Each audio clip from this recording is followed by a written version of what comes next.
It didn't end. Everyone kept saying it ended, that the wars were over, that the tags were quiet, that Tumblr was finally dead. But that was a lie. Tumblr doesn't end, it fractures. And the more it broke, the more we post it. Some people left, some people stayed, some people tried to build something new. But wherever they went, the war followed. It's not just the website, it's identity, it's memory, it's chaos held together by reblogs and jokes and mutuals who haven't posted since 2014, but are somehow still here. We watch fandoms collapse. We watch staff make it worse. We watch tags burn and reform under 5 layers of irony and gay angel gifts. This isn't the clean ending. This isn't closure. It's just what's left. This is the final episode, not because the fight is over, but because it never ends. This is the endless rebellion.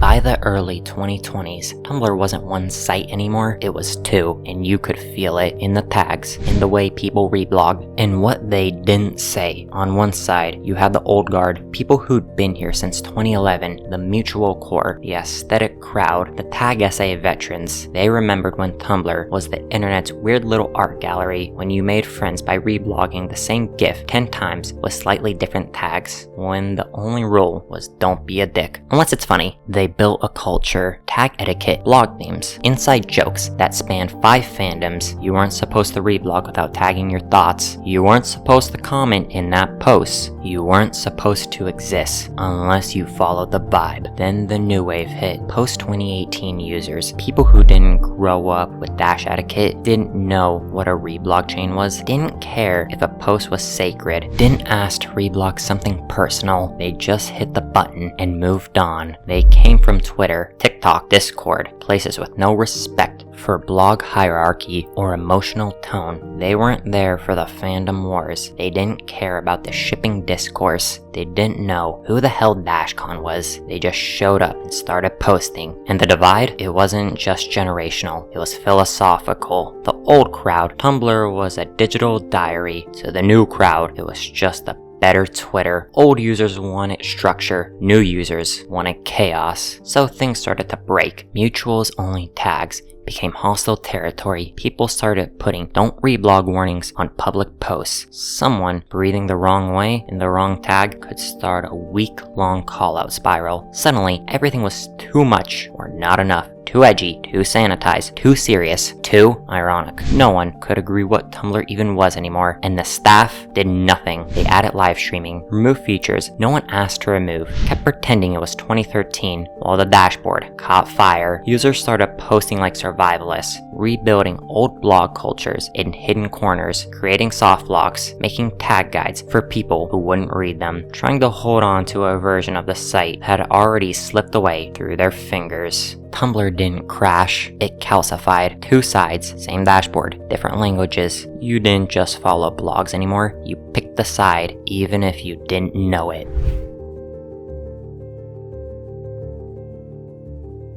They didn't all leave at once. They faded. The big fandoms, the ones that used to own the site, Supernatural, Homestuck, Glee, Sherlock, Once Upon a Time, they were Tumblr. They trended every week. They had entire ecosystems, fan art, fanfic, GIFs, crack posts, callouts, breakdowns. You didn't have to follow the blogs. The content found you. And then it just stopped. Some of it was natural. Shows ended. Canon disappointed. People grew up. But a lot of it wasn't natural. A lot of it was exile. The NSFW purge gutted entire fandoms overnight. People got shadow banned. Fics got flagged. Fan art disappeared from search. Shipping discourse turned toxic. The very things these fandoms were built on, exploring, bending, sometimes breaking canon, suddenly became a liability. And when the old communities broke apart, people tried to find new homes. AOC got flooded. Fanfic became the bunker. Discord became the group chat behind the front lines. Twitter got the memes, briefly, before it turned hostile. Some people tried Pillow Fort, Dream With, Reddit. Some people just vanish. None of it felt like Tumblr. Tumblr was messy, chaotic. It let you build a shrine and shit posts on top of it. Other platforms were too clean, too loud, too temporary. Some people came back, others stayed, quietly posting into the void like archivists, tagging their fics with no longer in fandom, reblogging their own art from 2013, keeping their tag alive even if no one else was watching. The fandoms didn't die, they scattered. You could still find them if you looked, tucked between personal posts and mutuals only memes, surviving in abandoned tags in deep archive pages. But they weren't communities anymore, they were fragments, lost stories, dead dashboards, posts floating in space with no notes, no replies, just memory. They were the heart of Tumblr, and now they're ghosts in the machine.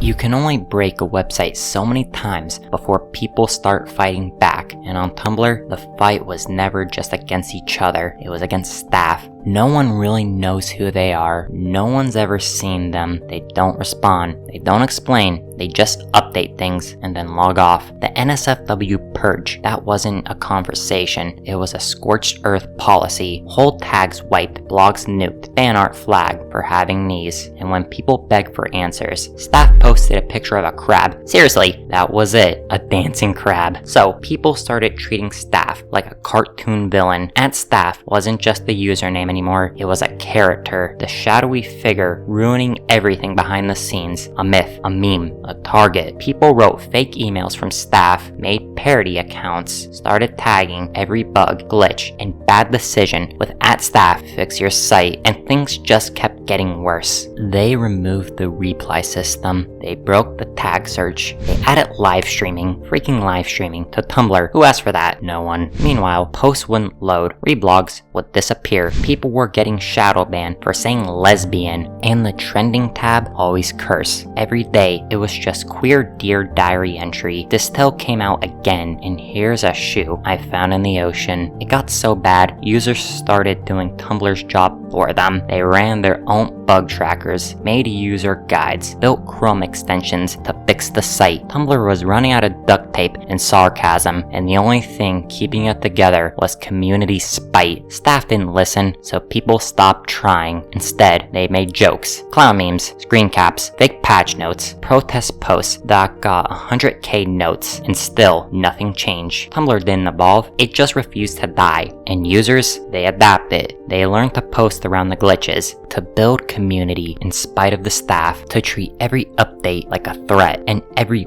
fix like a miracle. The war between users never really stopped, but the war against staff, that became tradition.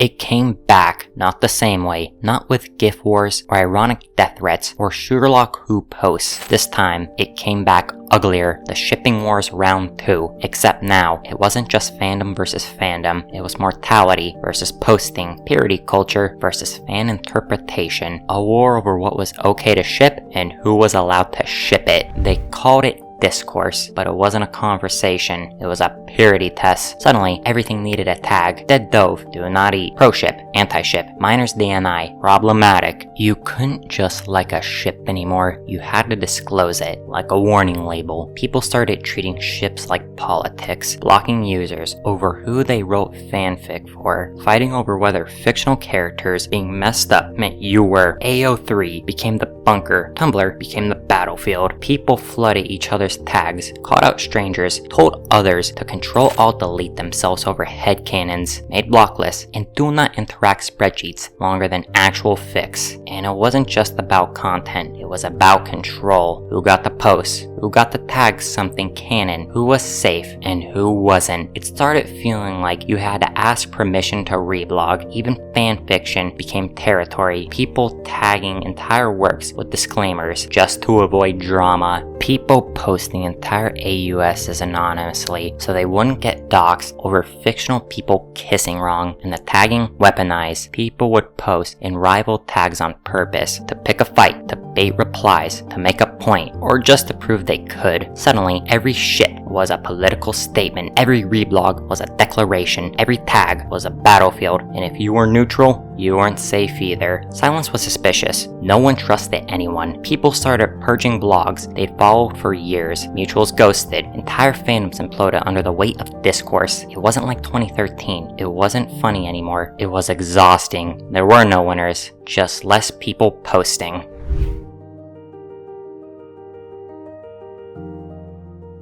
You'd think after everything, people would leave, after the purges, after the discourse, after the glitchy dashboard and the ghost town tags, but they didn't. They stayed, and somehow, Tumblr came back to life. Not all at once, not loudly, not the way Twitter did with trending drama or TikTok with virality. It came back like a weird little campfire, one reblog at a time. Old formats started popping up again. Text post poetry, those me and my mutuals if we were meme chains. Posts looked like they'd been rotting in a 2013 draft folder, but brand new, and the energy, unfiltered, chaotic, sincere, in the most ironic way possible. People weren't posting for clout anymore. This was no algorithm to game, no audience to win over, just posting like it was 2012 again, but worse, and better. Mutuals came back too, not just as followers, but as characters. People would post stuff like, me and my 3 mutuals are 3 rats in a trench coat and one of us is crying.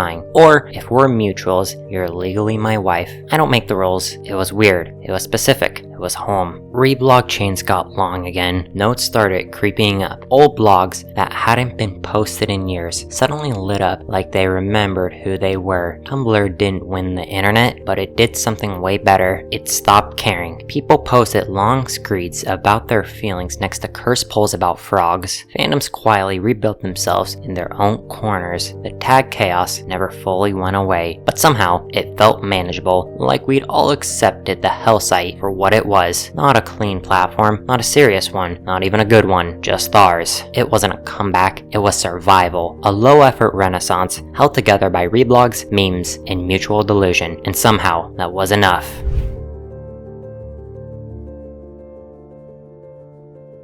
I've been telling this story like a documentary, like it was something I could stand outside of, but the truth is, I was in it, all of it. I was there when the ships were burning. I was there for the raids, the tag collapses. I watched mutuals disappear. I watched people lose their minds over discourse so fast, you couldn't even screenshot it in time. And I stayed, because Tumblr wasn't just a website, it was a place. A weird, broken, glitching, infuriating place. Somehow, it still meant something. We didn't just post here, we grew up here. This was where queerness bloomed in shit posts, where fandoms made whole identities, where people figured out who they were in public, in real time, one reblog at a time. It got bad, and then worse, then quiet, and I think some of us forgot that we were a part of it, not just watching. In it, I saw people turning posting into survival, turn mutuals into lifelines, turn callouts into culture, and yeah, I laughed at the memes, but I also watched friends burn out, disappear, delete, like Tumblr had swallowed them whole, and still, we stayed. We called it a war because it felt like one, but there weren't sides. Not really, just people posting through the collapse, trying to make meaning out of the chaos, trying to connect with someone, anyone. You can't really explain it to someone who wasn't here. You can show them the screenshots, tell them the stories, even make a whole damn series about it, but they'll never feel it the way we did. The way a reblog chain feel like a conversation, the way a dash refresh could feel like home, the way being seen by the right mutual at the right time could save your entire day. I don't know what Tumblr is now. It's not what it was. It will never be again, but it's still here, and I guess so are we.